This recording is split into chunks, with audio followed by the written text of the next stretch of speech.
কিয়ামতের দিন আল্লাহর দরবারে কেউ কথা বলতে পারবে না আল্লাহর নির্দেশ ছাড়া। একটি আকীদা পরিষ্কার করে নিয়ে যান আপনাদের, সে আকীদাটা এভাবে পরিষ্কার করুন, কোন পীর সাহেব, কোন খাজা বাবা, কোন মাওলানা, কোন মুহাদ্দিস, কোন বুজুর্গ আপনাকে সুপারিশ করতে পারবে না যদি না আল্লাহ পাক তাকে কথা বলার তৌফিক না দেন। মনে থাকবে এটা। আয়াতুল কুরসির ভিতরে আমরা পড়ি, মান যাল্লাযী ইয়াশফাউ ইনদাহু ইল্লা বিইজনিহি। আল্লাহ পাক বলেছেন কিয়ামতের দিন আল্লাহর দরবারে কার সাহস আছে কথা বলতে পারে। মান যাল্লাযী ইয়াশফাউ ইনদাহু ইল্লা বিইজনিহি, আল্লাহর অর্ডার ছাড়া, হুকুম ছাড়া আল্লাহর সামনে কথা বলার সেদিন কেউ থাকবে না। সুবহানাল্লাহ। কেউ কথা বলতে পারবে না। সুপারিশ করতে হবে আল্লাহ যারে বলেন তুমি করো, অমুকের জন্য করো, সেই ব্যক্তি শুধু তার জন্যই করতে পারবে, আর কেউ কথা বলতে পারবে না।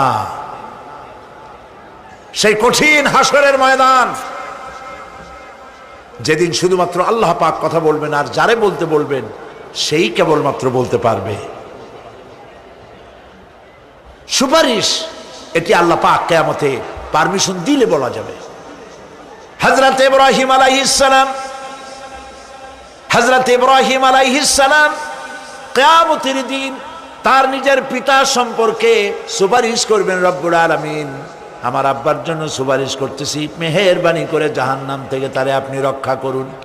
আল্লাহ রব্বুল আলামিন বলবেন, ইব্রাহিম তোমার সুপারিশ মঞ্জুর হবে না। প্রিয় ভাই সব, একটু মাথা খাটান, চিন্তা করেন। উলুল আযম পয়গম্বর, জাতির পিতা। কে জাতির পিতা?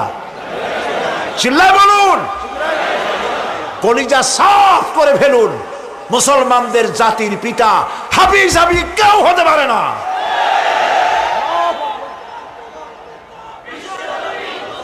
মিল্লাতা আবিকুম ইব্রাহিম,